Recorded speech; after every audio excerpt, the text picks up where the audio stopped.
Hello, swing trading spreadsheet setup. How to record stocks, purchase and sales. We are going to do our chart analysis after we share our spreadsheet with you. So there is a spreadsheet here. You can design your spreadsheet whatever you want, but there is two ways that you can do that. One will be for a manual entry, which this spreadsheet is, and there is another one that you can download your report, your account history as a CSV and paste it in your spreadsheet and pull your data from there.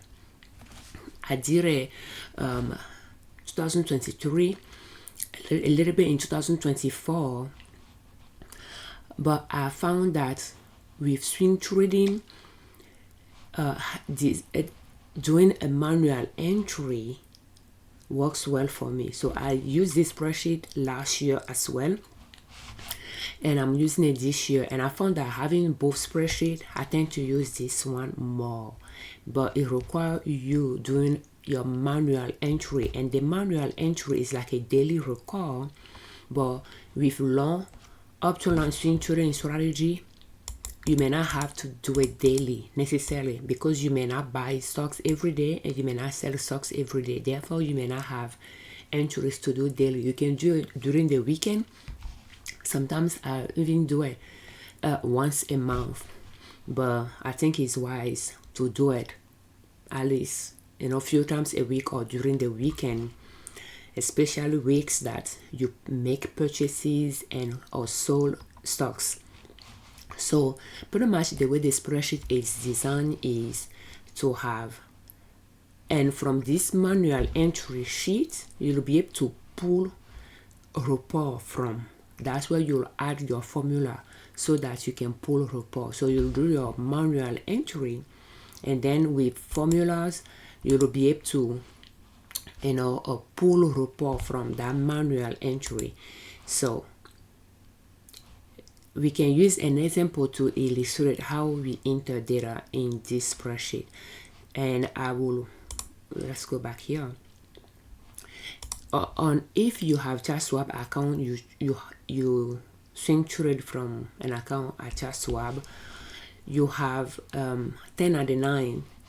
I think they'll call it a statement. Statement and task form. When you click on that link, it will take you to a page where you can find your manual, your monthly statement that you can pull as well, but they will be in PDF format. For at the end of the year, for 1040 filing, you'll click on task form. You'll be able to pull your task form, and you'll have the option for a CSV version or Excel version. But for your purchases and sales during the year, I found the transaction history to be more helpful for me, for my entries. And when you click on that transaction history, it'll pretty much take you to your history, daily history page, where you'll be able to see different transactions that went through your account. But you can go under the date range and select which date you want, or you can go under the symbol to enter the symbol of the stocks that you want to pull history from. So then you'll be able to pull the history of that stocks, and right at the top of the page, they have the download option that when you click on it, you'll be able to select CSV and pull it as an Excel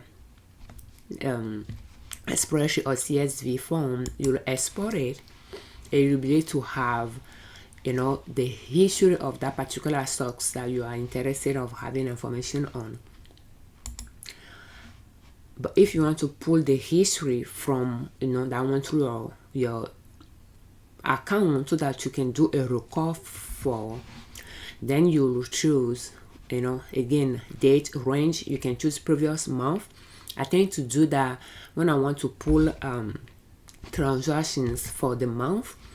I will go with previous month, and then I will have that exported as a CSV and save. You can pull 7 days or so, and then you will save that and do your recording as well. So let's go to there and pull September.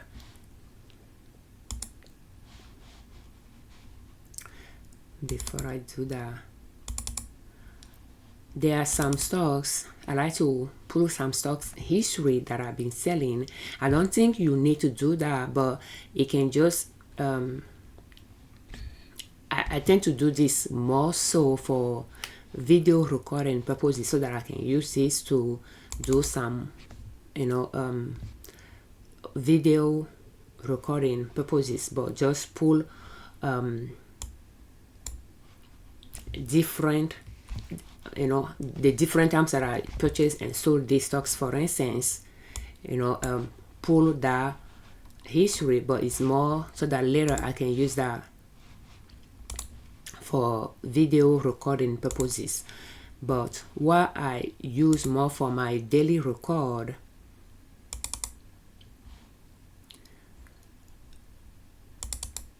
you can open both. The monthly history is the one that you'll put in your spreadsheet. If you design a spreadsheet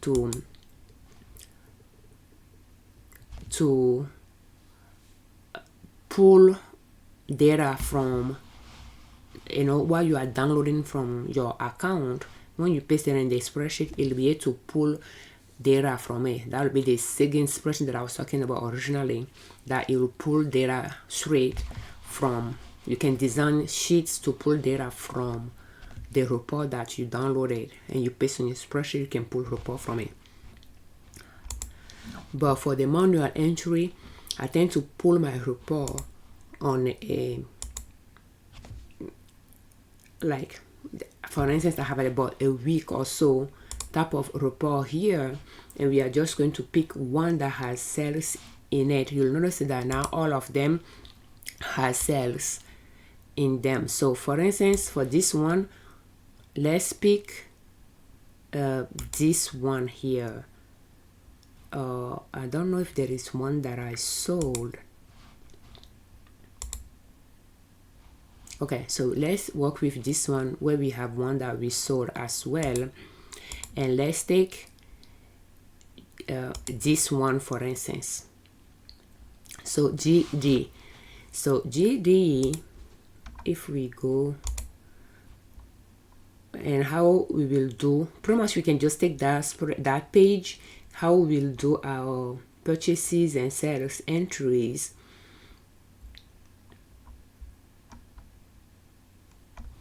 Because we have not sold anything yesterday, we have not purchased anything yesterday, so therefore we are not going to do a natural entry, but we can just use the previous one to illustrate that. So JD, we purchased it in January 27, so we will enter the purchase for it, the symbol, the company's name. So the spreadsheet is designed to have the left side to be for purchases and the right side to be for sell. So under the left side, you have your, the date is important in the sense that you can use it as a, for other report you can pull from this sheet here. So we have the company symbol, the company's name, and then the share, number of share purchases is important. You have that, the price you pay for it, the total amount.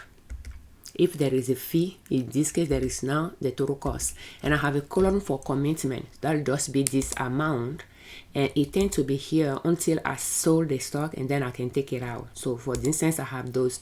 It just allow me to pull a report based on this column later.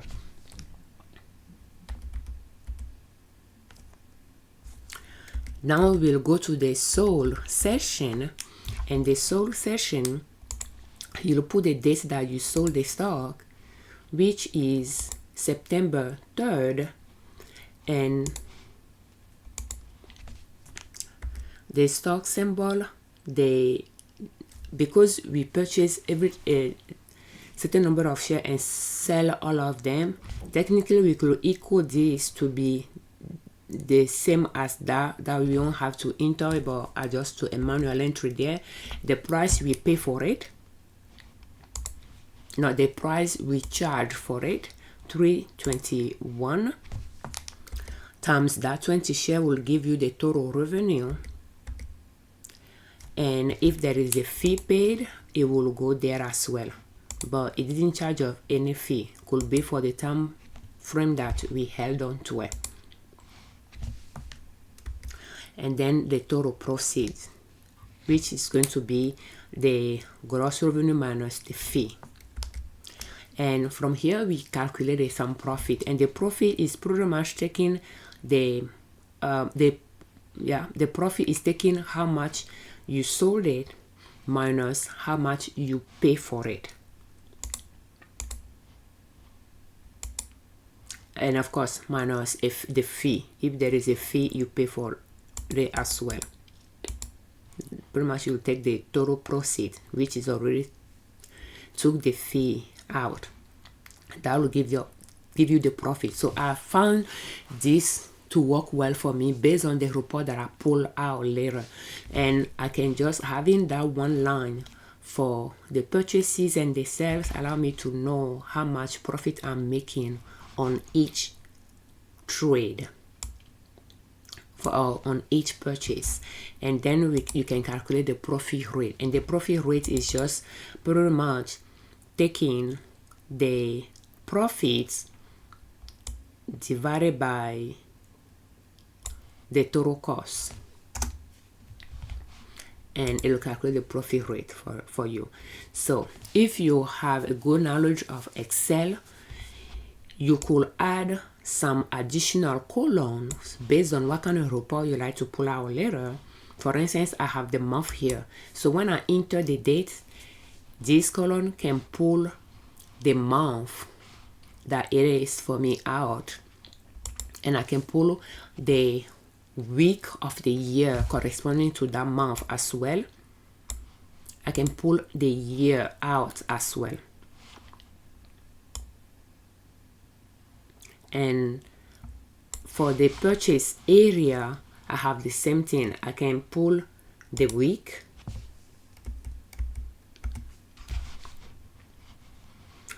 I must have froze this, so let me unfreeze it.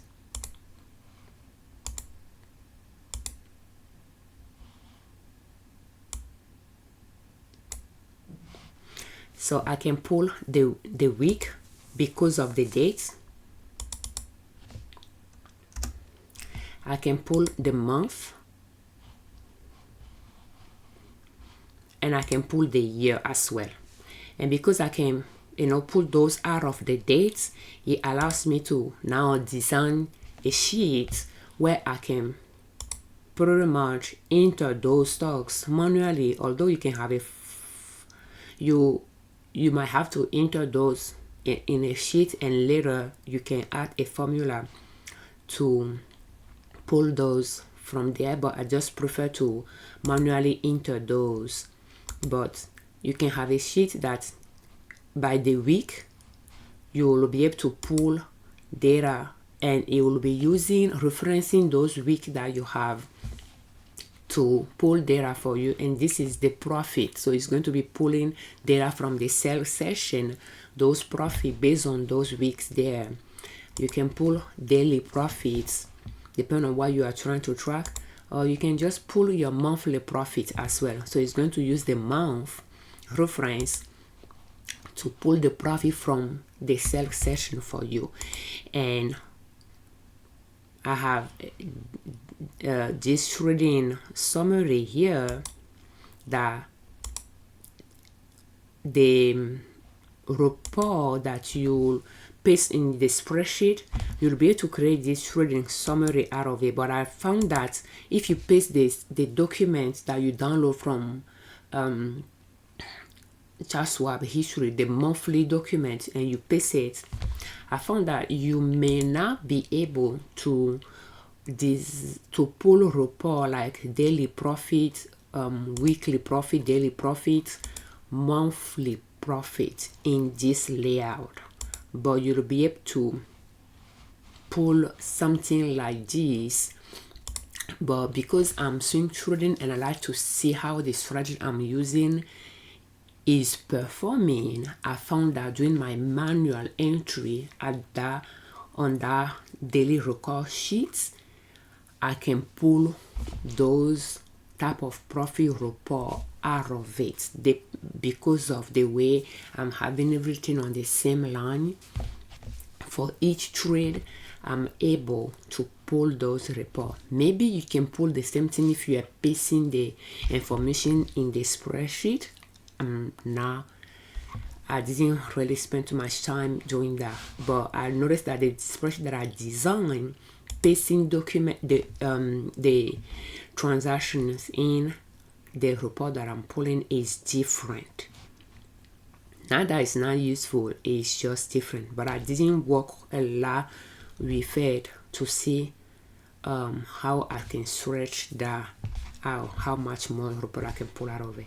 So, and then you can pull your daily purchases from the sell section, those dates, month, year, things. You'll be able to pull your daily purchases from the sell section. You'll be able to pull your daily sales information as well, and then you'll be able to pull your daily profits. Again, I try to do it here in a column instead of the row that we saw before. And you have your daily trade that I can pull as a summary as well. Just pretty much taking stocks that I purchase and how much I pay, stocks that are sold and how much I pay for those stocks to begin with, to calculate the profit corresponding to those sales. Now, stocks that I purchase during a certain time frame and stocks that are sold during the same time frame, whether they are different stocks or not, it's not how I'm calculating my profit for a specific time frame. But if I sell a stock, it does not matter if I sell it this year, but I purchased it last year, how much I pay for it and how much I sold it for. The difference between the two is what I'm using to calculate that profit, whether I have a profit or a loss on that trade. So that is to be able to do that type of a calculation.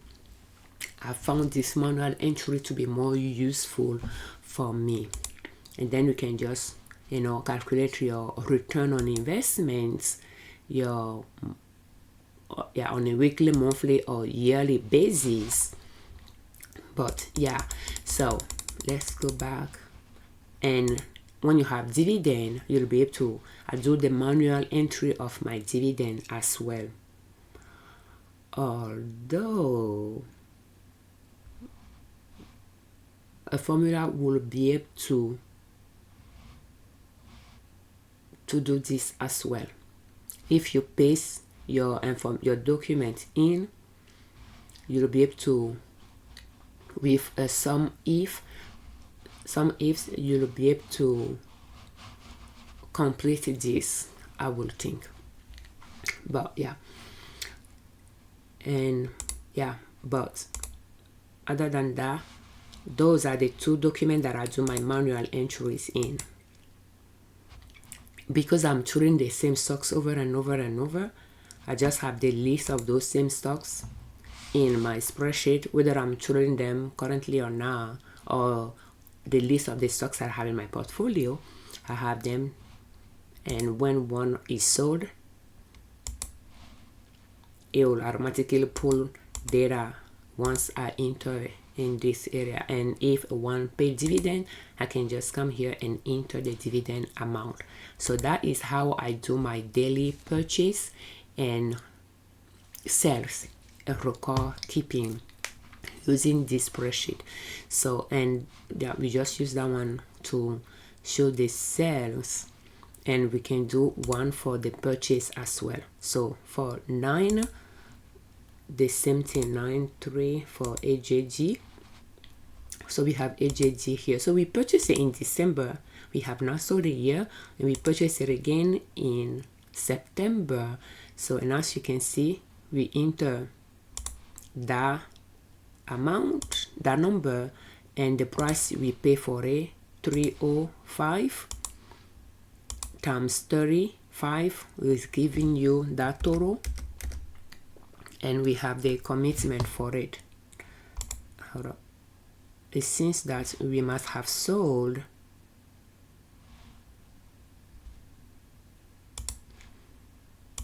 we could well have sold AJG that we put it in December. So let's go to the sell session here. Okay, we sold it in February. Those same A shares for $3.19 when we bought it at $3.08. We pay 7 cents for fee. So out of the total gross revenue, we have $82 profits, or 3.33% for holding on to it for 2 months or so. So, and you can see how we did that on one line, and then we purchased it again, and we have not sold it yet. So I'm tracking all of that like that. So if we go back to AJG on the weekly profits, let's see what week is corresponding to. It will be week 6.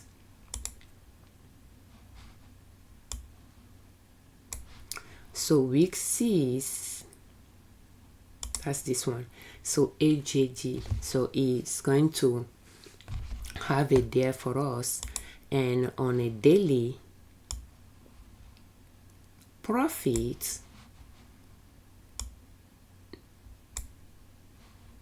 it is going to be in February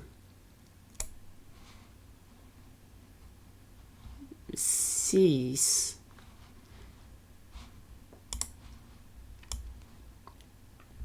And we have it there as well. So the way we enter the things is going to pull it that way for us. And for the monthly profits, AJG is going to pull it like that as well for us.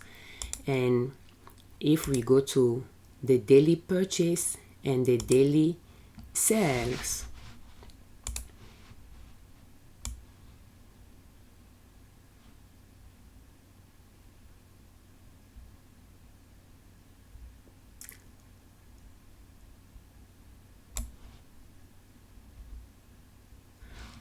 for this one, we believe we purchased in December, so it's not going to be here like 2024. But then, so you can see it's not there, that nothing is for the, because we didn't, yeah, we purchased it in December. Although if we go to September,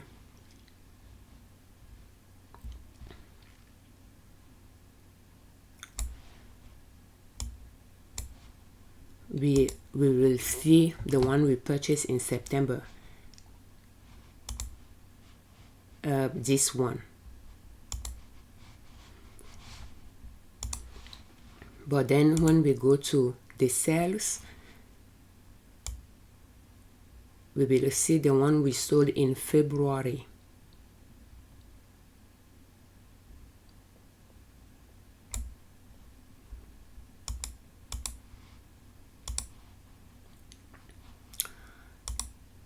But then we have, you know, we saw the profits, daily profit one, and this one is just calculating it by the date, not by stocks. And if that date has sold more than just that one, we will see more than just that one.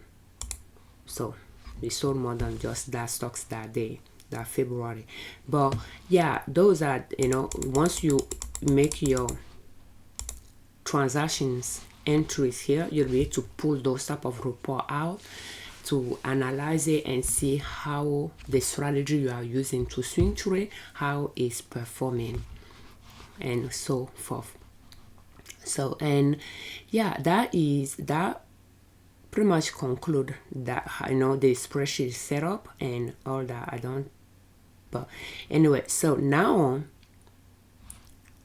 we are going to go to our stocks of the day, and we are going to analyze 3 of them. So the first one is APH. We have Thinkorswim open, and we have maximum daily chart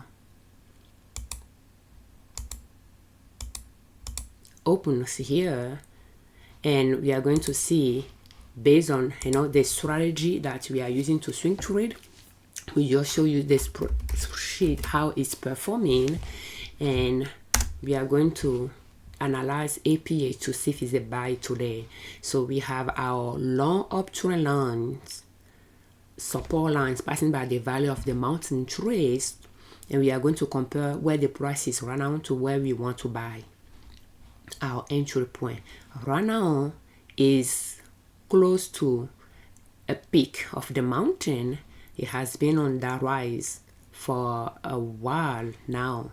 Yesterday the price dropped, that's why it's red, but other than that, it's far from where we want to buy, so it is not a buy today. The next one we'll analyze is ATO.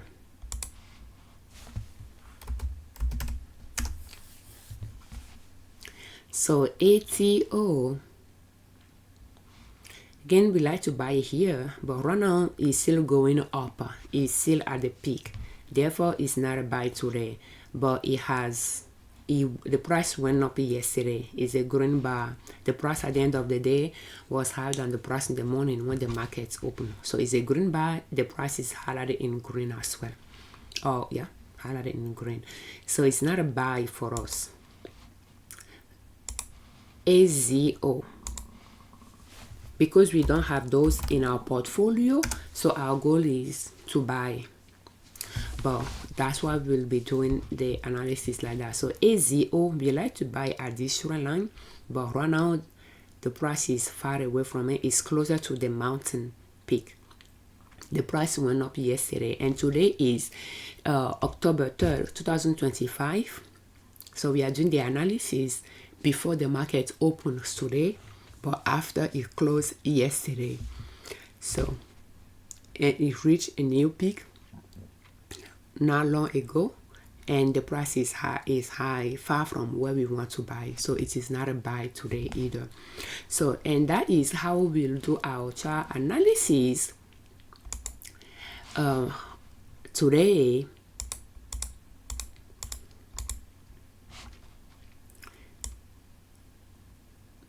Of those 3 stocks, to see whether they are well positioned for us to buy or not, and they are not.